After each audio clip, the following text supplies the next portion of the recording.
What's going on, guys? This is your channel TFD checking back in with another major story.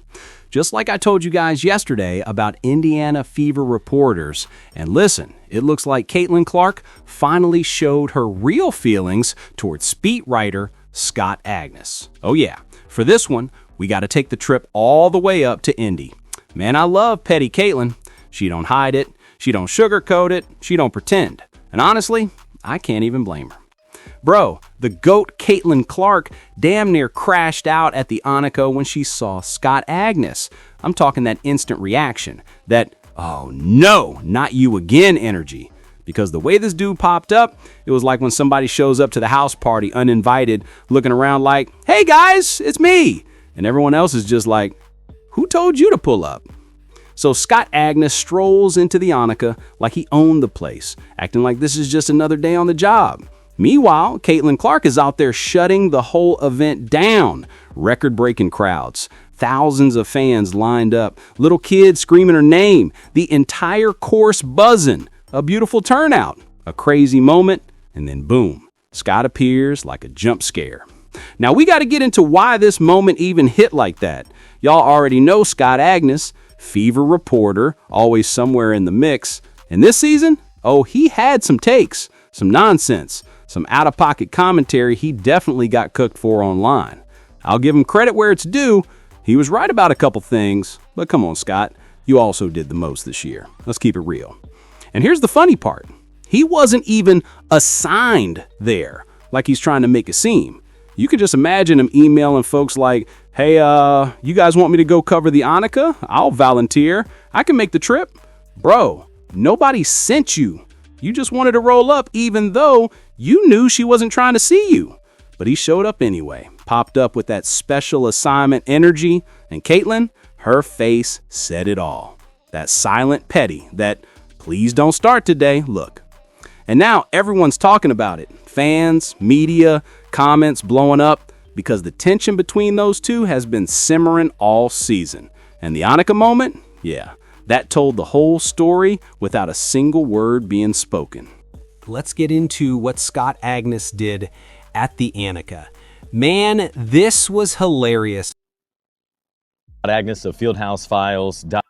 Hi again, everybody. I'm Scott Agness of FieldhouseFiles.com here on special assignment down in Bel Air, Florida for the second Man, stop it. You weren't on no special assignment. You begged to be down there, my guy. year as Caitlin Clark, the Indiana Fever star guard, is playing in the Annika LPGA Pro-Am coming up Wednesday, set to tee off at about 8:30 in the morning. Golf Channel, they'll have some coverage from 10 a.m. to 1 p.m., but I'll be here throughout walking behind her. Bro was literally walking behind her like a lost puppy. That's the last thing she wanted. Somebody get this man. Security, security, please escort this dude away from me immediately. Here comes Scott Agness popping up at the Annika like he got a press pass from heaven. Man showed up trying to work. Nah, bro, you just trying to get in your Caitlin.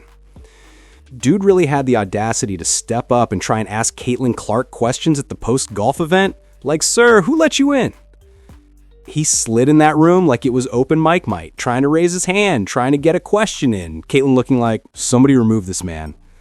Scott Agness really thought he was about to finesse a one-on-one at a golf event. Bro, get in line. Security, please escort this dude to the parking lot.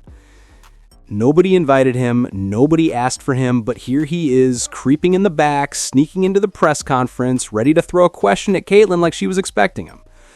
In general, just how big is this day for women's sports? I think it's amazing. I think looking in this room, I think everybody else thinks it's exciting.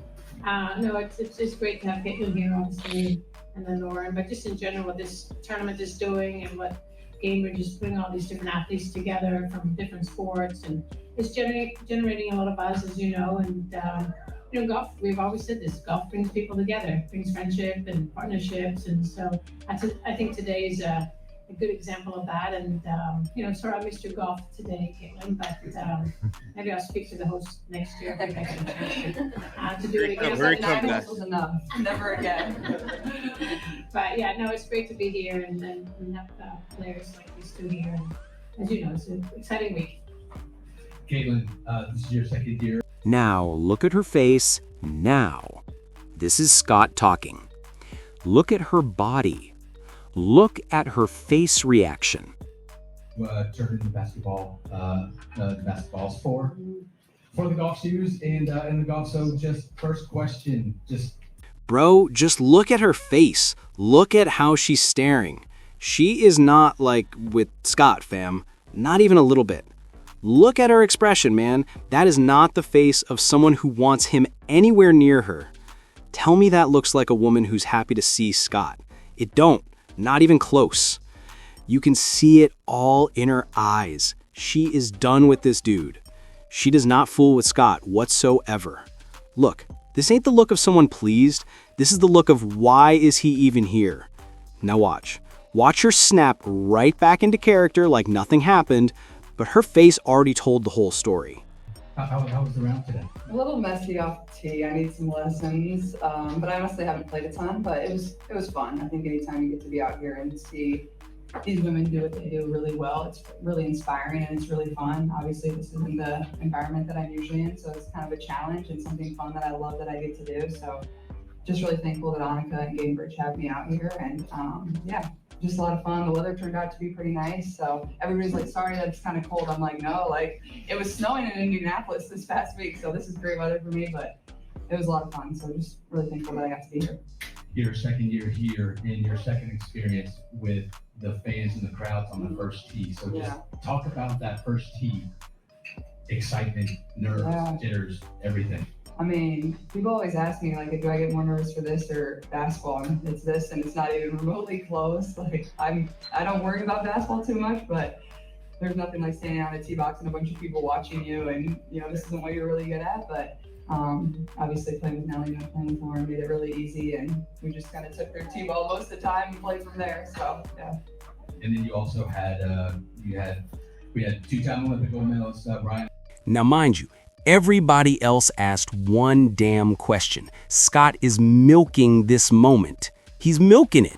Now, this is him. Look at her damn face. This is him milking the moment. Scott, you supposedly work in Indy. You could question Caitlin Clark back home. He's not giving any other reporters a chance. I'm telling you, bro, I can't lie. I kind of want to get my media credentials back just to go there and mess with Scott, because he does too much. He does too much. This is him doing way too much. I ain't lying.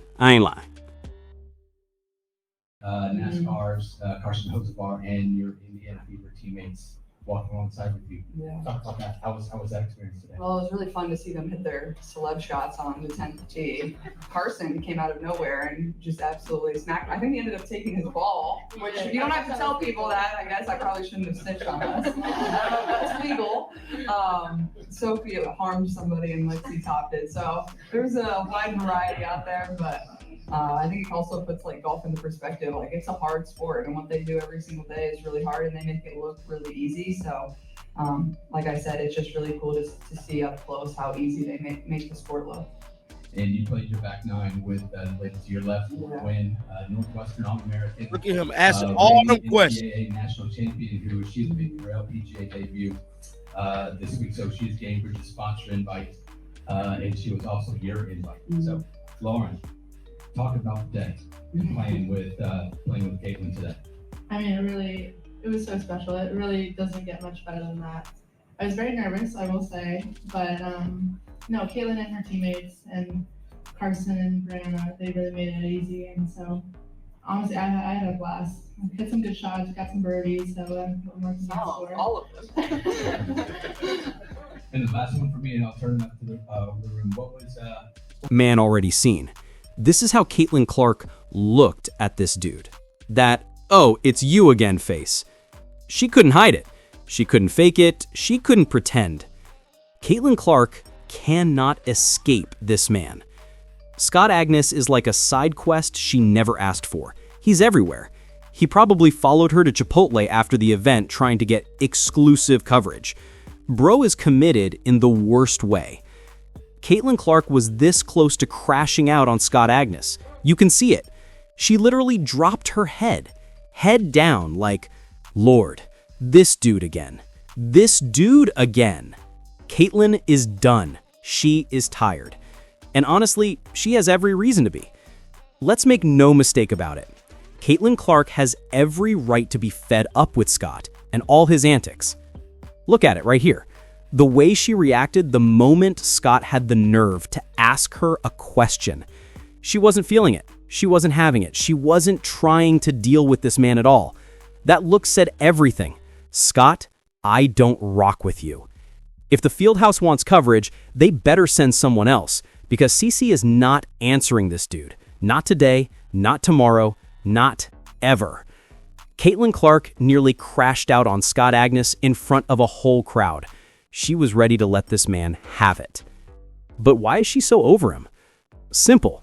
Scott Agness is the same guy who lied on Caitlin Clark and painted her and her fans as toxic. He claimed that because of Caitlin Clark's fans, the Fever players and coaches couldn't have social media, which we all know is a lie. Sophie Cunningham got bigger than ever, started a podcast, went viral every other day. Lexi Hull blew up on socials. Kelsey Mitchell stayed active. Aaliyah Boston literally launched a new podcast mid-season. Sydney Colson? Out doing comedy shows, going live, creating content, making TV appearances. Everybody was outside. Everybody. But Scott made it seem like Caitlin Clark was ruining their digital lives. That was wild. And he knows he was wrong because he went on Rachel Dita's Courtside Club podcast and apologized to Caitlin Clark fans. He walked it back. That tells you everything. Not to mention all that miscommunication between him and Chloe Peterson about Caitlin's injury. Groin, ankle, who knew? Turns out it was the ankle, but the back and forth made everything messy. So yeah, Caitlin Clark is done with Scott Agness. She's tired of him popping up at events like a jump scare. The look she gave him, she had to pull her hat down just to keep herself from snapping on him in public. Scott, buddy, this was not it. Nasty work. Get in the comments, tell me what y'all think.